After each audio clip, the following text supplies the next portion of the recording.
Hi yogis, I'm Tanaya here with Supple Simha Yoga, where we respect, appreciate, and value our mind, bodies, and spirits on and off the mat. In today's video, I'm going to be showing you 4 beginner poses and 1 moderate to advanced pose that are surefire ways to get your hips open and healthy. A lot of the times we forget about our hips. That is until they start speaking to us or not allowing us to move in the ways that we want to move. Our hips are important ball and socket joints that allow a wide range of motion. Our hips are so crucial for supporting our body weight, movement, and they help support our back and prevent knee injuries.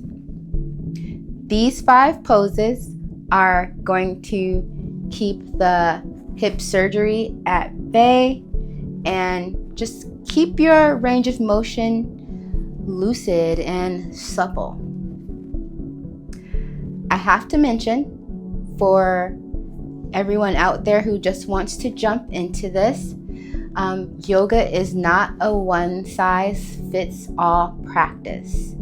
So if you begin to feel any pain or any discomfort, or if this is just the pose isn't serving you, you can skip forward until you reach the next pose, or you may have to back off, come out of it a little bit, and modify the pose until your body is feeling good and healthy. Never force anything. We don't want to breathe through pain. We are just breathing through these stretches. With that being said, let's get into these stretches. Our first stretch is going to be a very simple pose you can do just about anywhere in the house. It is called Happy Baby Pose.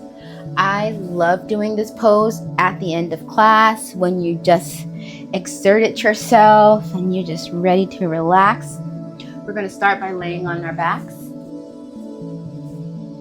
bringing our knees to our glutes, close to our glutes. Then from here, you want to make sure that you're not laying with your shoulders crunched up under you. You want to make sure you take that shoulder and make sure they're straight. From here, we're bringing those feet up to the sky like this. Then you're grabbing the outside of your feet with your elbows pointed, with your knees pointed down to the ground. We're going to pull, keeping the feet up to the sky in alignment with the sky, pulling your knees down just a bit more if you want. And now we take our between 3 to 4 full breaths. After you've taken your 3 to 4 full breaths, sometimes it feels good to add a little movement in and just gently rock the baby. And this provides a little massage to the back. It actually feels really good. Now from here, we're going to move into our next pose, which is a frog pose. Frog pose, you can use props. You can also, you can use the blocks as a prop, or you can modify this with a bolster pillow. I'll show you how. With this, I like to come into my frog from a tabletop position, and normally on a tabletop position, your arms will be directly under your shoulders. We'll have your wrist directly underneath your shoulders, and your hips are going to be in alignment with your knees. Now, since I'm using this prop, I'm just going to bring it in here and base my position upon this first. Now I'm going to move down to my forearms.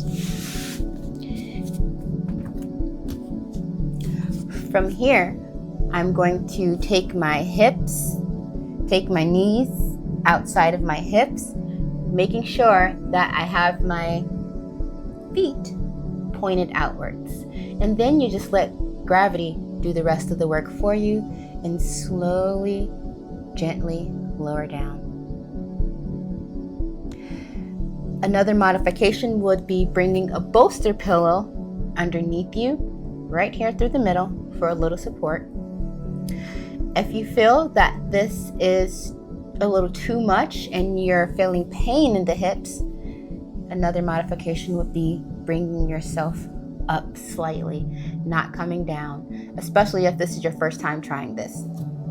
But I do like to remove the props and get down into the frog just a little deeper, making sure I'm keeping my feet pointed out and I'm not putting any stress onto the hips, just to stretch. And I would normally take my 3 to 4 full breaths in this pose. Now, we're gonna come on up for our next pose, which is a lunge, a low lunge. I love the low lunge. Gonna come to the back of my mat. And normally I would get into a low lunge from a down dog, but today we're just going to step into our low lunge by bringing our right foot forward, a big step forward, taking that left foot, that's my squeaky mat there, bringing that left foot down, taking the top of the left foot, bringing it right on top of the mat, making sure that our right foot is aligned with our ankle. We want our knee and our ankle in alignment.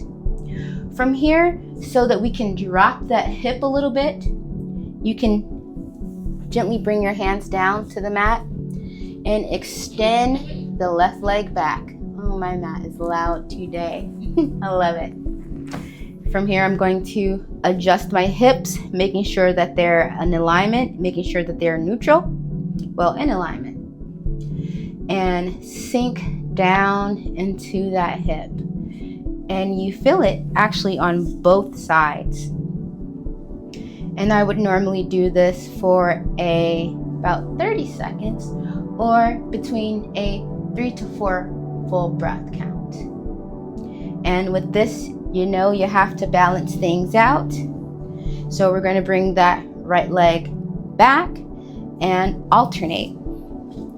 Taking a step forward with that left leg, leaving that right leg back, making sure that our hips are towards the front and sink.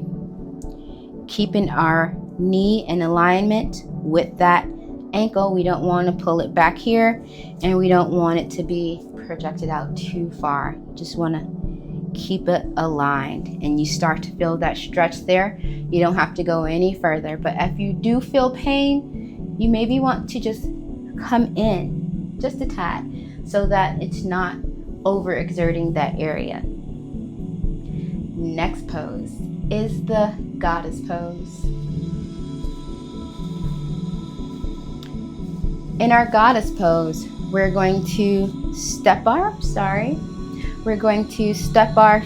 outside of our hips, giving about a 3 to 4 feet distance in between. Now we're turning our feet out at a 45-degree angle from here. Making sure that our pelvis is tucked just a little, tucking that tailbone, tucking that bum in, engaging that core, pulling it in, pulling that center all the way back to your spine. Now that you have your core engaged, we're going to let gravity do its job, bending at the knees, taking us down. Nice and easy. And if you are not in alignment, you may have to adjust, making sure that you have your knee in alignment with your ankle. Feet out at a 45-degree angle. Sometimes I like to inhale, Bring the arms up and exhale. Take it down the center with the prayer hands. And you hold here and you go down as far as you can. I normally hold it for a 3 to 4 count, full breath. And then we slowly engage those inner thighs, push up and release. Now, for the moderate to advanced pose, Eagle, one of my favorite. Eagle is another pose where you have to balance things out and do one leg and switch it over, alternate to the other. First, we're going to start by coming to a bend in the knee, gaining balance on our left side, bringing that right leg up. I like to hold on to my hips to keep me centered. From here, we're going to bring that right leg over, hook it to that left leg, to the back of that left calf. Bring our arms up, taking that right arm underneath the left arm, and we're coming down. Bringing it down.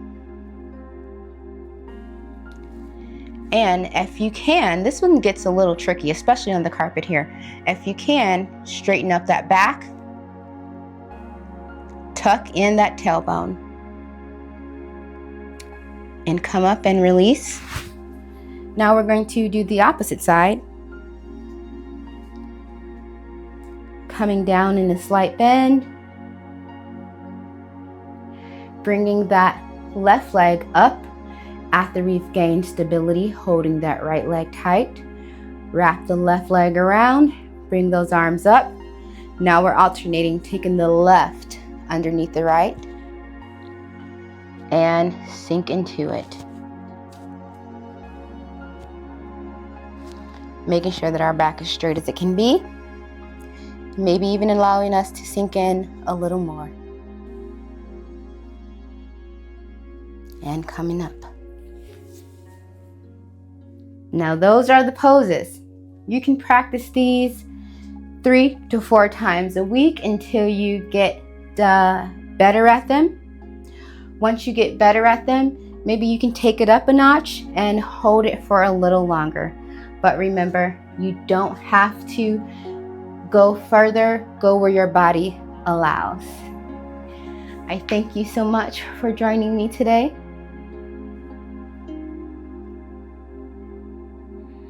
The light in me honors and respects the light in each and every one of you. Namaste.